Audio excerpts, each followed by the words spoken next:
This half hour being brought to you by our good friends at Brewers Outlet, Reagan Street in Sunbury, the beverage supermarket, imports domestics, microbrews, the best selection of beer anywhere. Wine coolers, waters, soft drinks, snacks. They roast their peanuts fresh and out every day. 6 great flavors of slushies.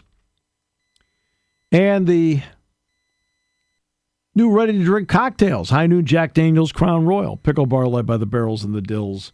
My two favorites indeed, second to none.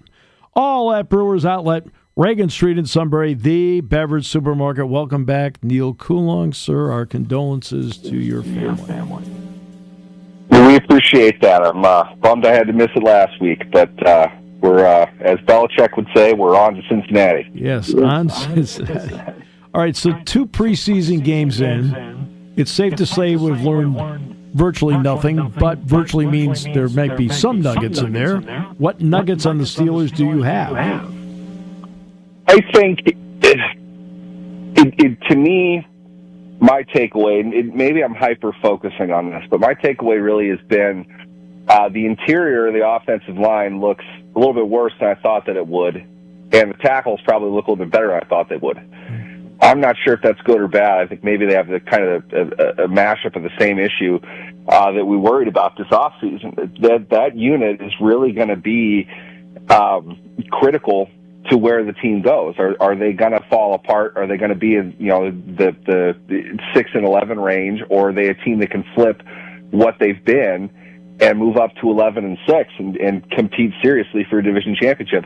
I think it's really going to come down to the offensive line. And all of a sudden now you have a center that can't snap the ball. I didn't anticipate that being an issue, but it's certainly something that you have to worry about moving forward, not in the sense that, 99% of the time he's not going to be successful, but small things like that tend to create panic within a unit, especially a younger one.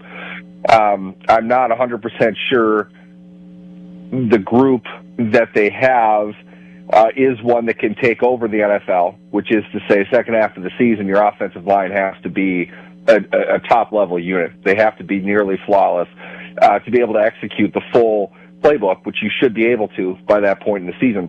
They're young. They're putting a lot on that group. I'm not entirely sure. I have seen enough right now to make me really optimistic, both in the ground game as well as pass protection, that they'll be able to do that. They've got a lot of work ahead of them, and I feel like I'm repeating myself because this has really been kind of a key issue for the team over the last couple seasons. So we'll see. As Mike Tomlin would say, when they get under the stadium lights of the regular season, we'll see where they are. We'll see who they are and what has been done this offseason to truly develop them as a group as well as individuals. But they're going to need, in my opinion, a better overall stretch of production if they're going to control games the way they're probably going to have to, because I'm not sure the big plays are really going to be there for them. They're going to have to be ball control, and they're going to have to own things in the trenches. And that's not necessarily the easiest thing to have as your primary weapon in today's NFL. It's real easy to create disruption in situational football, and I don't know if they have the horses to be able to win that kind of a race. So they're going to have to do it ugly. They're going to have to beat people up, and they're going to have to do it 4 or 5 yards at a time. The line's the group that's going to get them there. And I don't, after 2 preseason games, I know it doesn't really count, doesn't really do anything. You saw some individual things that concerned you enough to think they're not going to be quite at that point early on. And how much run are you going to get from a 41-year-old quarterback over the second half of the season? Here's a hint. They've had a lot of quarterbacks that haven't done well in the second half of the season. So I hope they can get this fixed early. They can get something of a workable division lead moving into the tougher parts of the schedule toward the end. Yeah, if this were Aaron Rodgers 5 years ago, it wouldn't be as much a concern for me, because that's one thing Rodgers is always brilliant, is his ability to scoot in that little area of the pocket and buy time and then throw off balance and make plays. The concern is that's not the same guy, because Father Time continues to win. Yeah, I mean, it's always going to be a concern. I like the fact that you point that out, because I think one aspect of Aaron Rodgers' game that's far more influential to his overall success, but doesn't get recognition. Is there was a point, 2009, when Mike McCarthy was having Rodgers, all the arm talent that he had, the great vision that he was having him drop back 7 steps and just bomb the ball down the field. They didn't have a deep route that they didn't love in that offense, the Packers offense. You might remember that shootout that the Steelers won on the last play of the game. Yes. Rodgers was on fire that entire game. Everything they threw was 15-plus down the field. Rodgers would end up getting hurt. He ended up throwing interceptions, and he wasn't as effective drive to drive. He could make big plays and big throws because the talent was obvious. To protect him when he came back, and this is in the 2010 season, which you might remember, they went on a little bit of a run there at the end, won the whole thing and kind of kicked off his career. But what they had him doing was dropping 3 instead of 7, and he was escaping to the side. He wasn't going up and out like C-gap. He wasn't going back and spinning around and trying to make a play deep in the pocket. He exited from the side of the pocket. And there are not a whole lot of guys that do that well, because really you have to have the vision to see where the rush is coming. You have to have the guts to stand in there because you're not that far away from the lineman at all times. Blitzers are going to land a lot quicker, but he would get out to the side and kind of flip the field diagonally. So all of a sudden your crossing routes become vertical routes for the receiver based on where the quarterback was positioned. And Rodgers knew exactly how to do that. He knew where to go. And McCarthy and his staff, they did an excellent job recreating the game, really, for them, kind of a post-snap and a secondary post-snap, which wasn't all that difficult from what Bruce Arians was doing with Ben Roethlisberger in Pittsburgh. But Rodgers, I hate to say this without fear of getting things thrown at me, but Rodgers has a bit more arm talent than Roethlisberger does, though they're both legendary in that regard. Rodgers could hit anything from that angle. And it's like they stumbled upon this completely different player from what they had. He was obviously very good, but now he became one of the greatest of all time because he could hit anything down the field. So they set up all their routes to be crossers, basically, and not just playing vertical stuff. That's a lot harder to cover. In man, you really have to do it in zone. So now you give Aaron Rodgers the benefit of going against a zone defense all the time and trying to keep him inside that pocket. That's a really hard task for any defense. And fast forward to now, why that's important. He still does that. He doesn't have the arm talent that he used to, but very accurate in that mid-range when he's off, not on the move, but when he is outside the pocket, when he resets the pocket, the routes of the receivers can change. And this is a big part of the reason why the Steelers brought in Jonnu Smith. He's a great receiver in that regard, in that he's going to take a break across the right of the field. Rodgers can reset and make that basically a vertical route for him. He's already stacked the defender, so he's got open lanes in there, and he's a big target. It doesn't take much to get him the ball. Rodgers can still manipulate the game in that way. It's a question of how will his body hold up? Will he have the ability to avoid those big hits that he had always been able to, just with his youth and the athleticism that he has? If they can do that, though, he could be a very effective player based on what the defenses are giving him, and they might actually be able to dictate what a defense does a little bit more often than they probably have been the last couple of years. So in that sense, I'm optimistic about what they can do with Rodgers, but it is kind of a moment-to-moment thing, and it really is going to be dependent on how they want to call their offense. Really, it seems like everything they're doing is they want to run the ball and kind of set Rodgers up for a quick release type of thing. In that, I don't know how effective the quarterback needs to be. I think it's more on your overall unit. We'll see, though. The improvisational ability that Rodgers has kind of, in my opinion, made a trademark of for his career is still there. I think we see flashes of that in New York. I think that it was just a very dysfunctional situation overall, particularly on offense. If they can allow him a little bit more freedom and risk it a little bit more to get him stepping out to the side, I think they can come up with something maybe more than what we're seeing right now. But we'll see how Arthur Smith wants to call it. Not typically what he wants to do with his quarterbacks. He kind of likes to keep them in place, make simple throws, and try to set receivers up in different ways. But I think with Rodgers, he has a very unique weapon that he can still make some magic down the field through that type of strategy. Yeah, and then there's the rest of the division, it really was no surprise at all to me that Joe Flacco was named the starter in Cleveland. It doesn't mean he's the starter at midseason, but how have you looked at that interesting situation there? I think it's real easy for us to get wrapped up in the minutia of it all, the second-to-second highlights. We talked recently about, keeping stats at camp. I think that feeds into this a little bit. 10,000-foot level, this is the easiest decision they're going to make. They're not going to start a third or a fifth-round rookie in week one. Right. They signed Flacco to start. I don't think it was ever really a question. I would assume my thought would be they signed Pickett to be a veteran backup because they were going to go get a rookie quarterback at some point. Maybe they didn't anticipate having two of them, and that is the wrinkle that will kind of stick with the team throughout the year. How they're going to handle that at cutdown day is certainly one of the top storylines we're looking forward to. But at the end of the day, I think Flacco was their starting quarterback in February before he even signed. I think they knew exactly what they wanted to do. Just considering all things being, the biggest one being the biggest contributor to their salary cap right now is a quarterback who probably isn't going to play this year. And I don't think they want to play this year. And they'll be happy to eat a good chunk against the cap next season to cut or trade, God forbid, Deshaun Watson. They're going to draft a quarterback next season. I think they were always going to do that. Depending on where they finish, they've got some capital from Jacksonville. They can move up and take a guy that perhaps has a little bit more overall talent, a little bit more pedigree than Dylan Gabriel or Shedeur Sanders. But this is the situation they knew they were going to be in. But to your point, it isn't necessarily 17 games. Exactly what I was saying in the last question about Aaron Rodgers. We'll see if he's able to last that long. It seems like most teams are going to have significant snaps played by two quarterbacks at least in a season.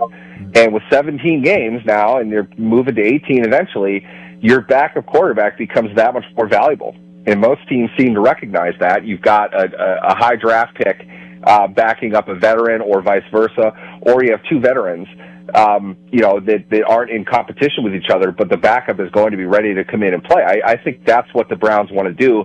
And the question is, do they see enough out of Gabriel and or Sanders to say that Pickett's expendable? It's a quarterback needy league. There are a lot of things that you got to do to keep the right roster in place, and Pickett might end up being more valuable elsewhere. We're not 100% sure that that's the case right now. It's possible that any one of them get traded, but Flacco is the one, in my opinion, that was always going to stay.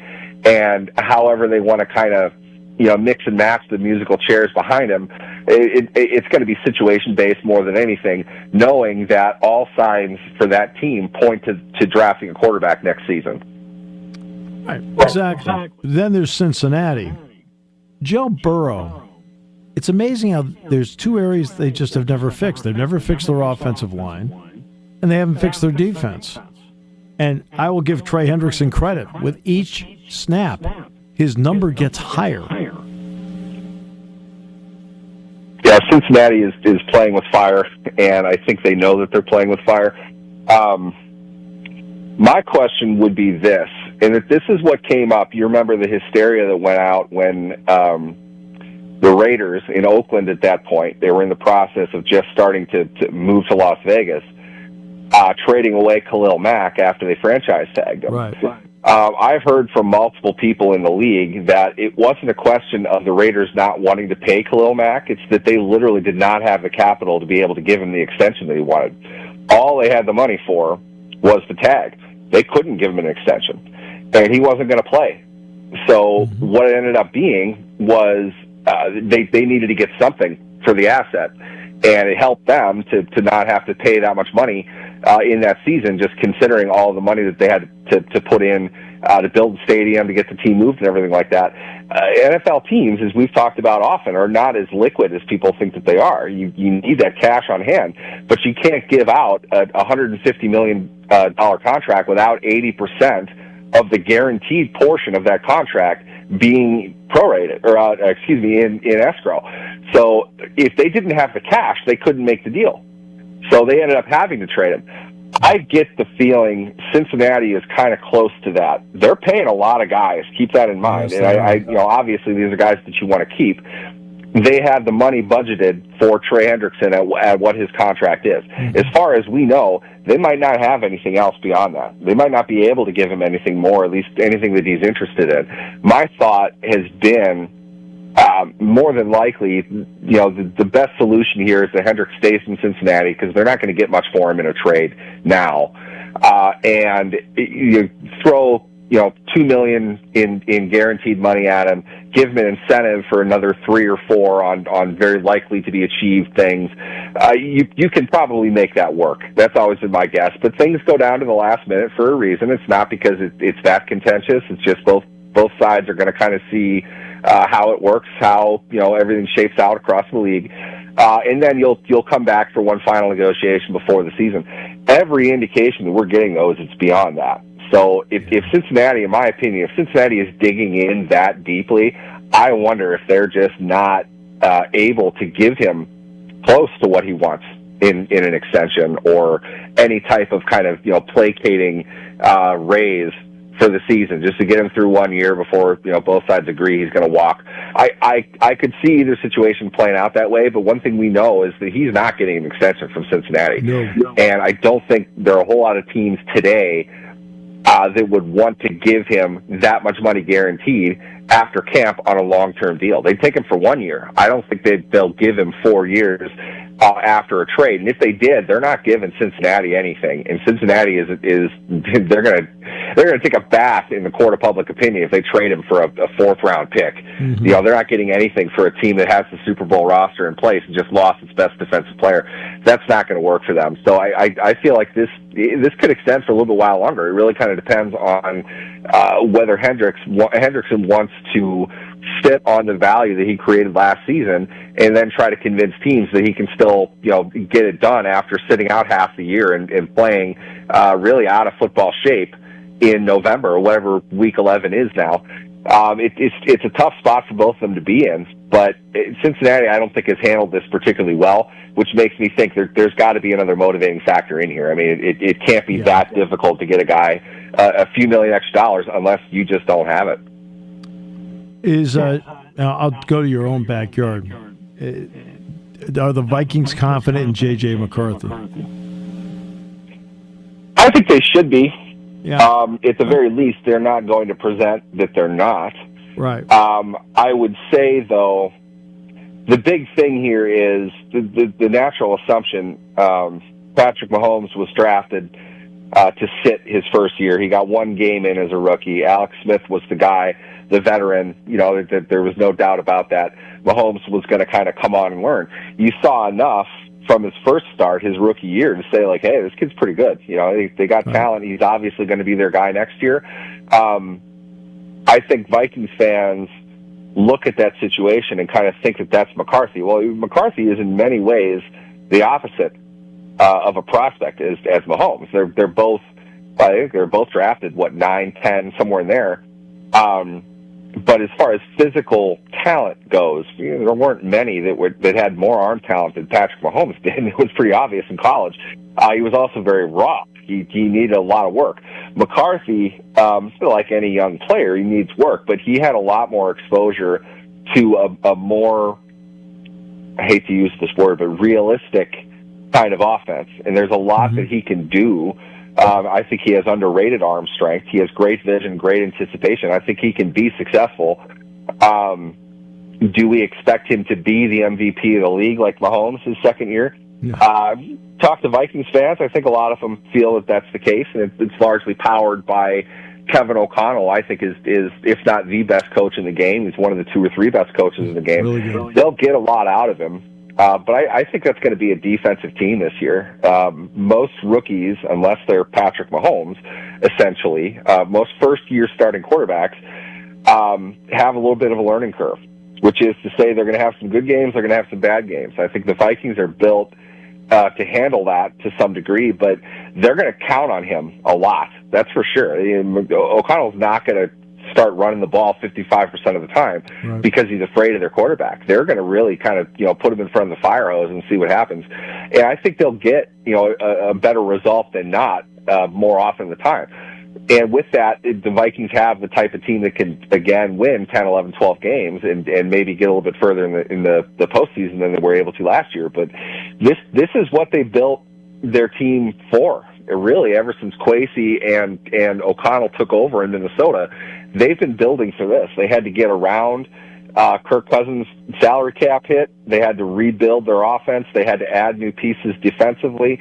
This is the year they've really built for. So there's a ton of pressure on McCarthy, but I feel like he's the kind of guy that had the lowest floor of everybody that they might have had available to bring in, and they can build him up fairly quickly because of the experience that he had. I think he'll be pretty successful, and I would imagine they're pretty happy about it. And they're kind of saying the same thing about McCarthy that they did about Darnold last year, and we kind of laughed at him about that. So you kind of have to take him seriously now.